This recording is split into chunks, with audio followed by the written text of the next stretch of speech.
A burger can be an absolutely wonderful thing, so why not combine it with the flavours of chicken tikka masala? So we're making a chicken tikka burger. This is going to be so good and so easy. So please do hit the like button below, and if you haven't yet subscribed to Susannah's Kitchen, then I'd love it if you did that as well. It's free to do so, just hit that subscribe button. So we're keeping this nice and easy today. It's quite speedy. Obviously you can add whatever salad elements into this that you want, and of course you can do a side of fries if you wish to, but really tasty. The chicken stays really juicy, and we're simply air frying it. So let's go and crack on. Let's go and get our ingredients and let's start making this because I'm hungry.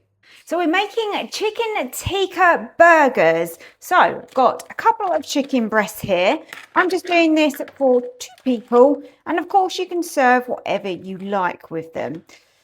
Unfortunately, my chicken breasts are not very even at all, are they? We've got completely different sizes here.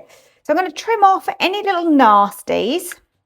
It's always the first job. I suppose by having 2 different sizes, it's going to give you a good example for what to do, because obviously we want these to cook evenly. We've got one much flatter and one quite thick. So I'm actually going to slice into this one to open it out.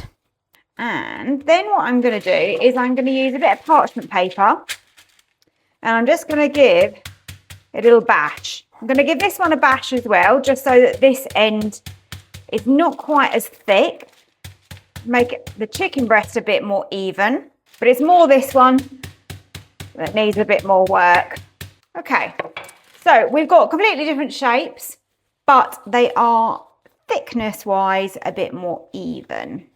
So what we want to do is now really flavour these. So I've got my sprayer here. I'm going to get a little bit of olive oil just on the outside of the chicken. My sprayer is from Amazon, and I find that really useful. It's just olive oil that I've got in there, and that is great for so many things that I cook. It just means that you use less oil, so less calories, and obviously having a spray is just nice. Gives it a little misting. And everything I use is always on my accessories page on the website. So that's www.susannahskitchen.uk. And you'll see that linked. So in here I've got tikka seasoning, so like a tikka curry powder.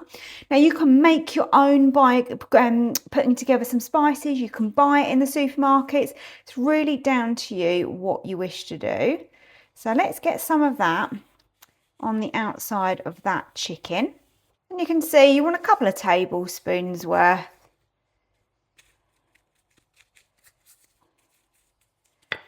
And let's rub that all in.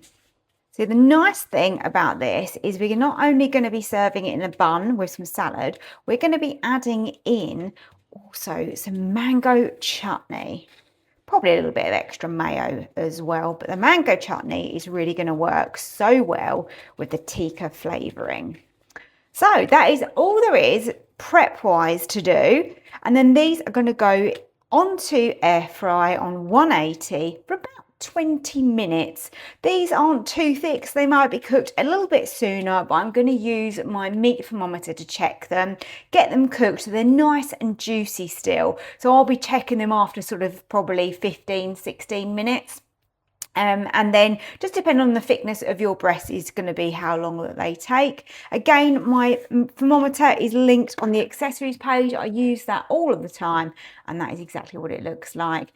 Just flicks out, and that will give us a gauge of the temperature inside. Obviously, we want to make sure that our chicken is cooked. It's very important. But we also don't want to overcook our chicken either and make it dry.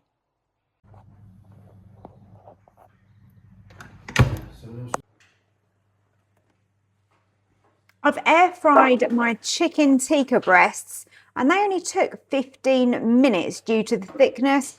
If obviously you've got a thicker breast, they may take a little bit longer, so just use your meat thermometer to check them. And I chose to do them on 180 degrees centigrade, and they've come out just right. They are still juicy, but just cooked. So now I'm going to layer up my burger.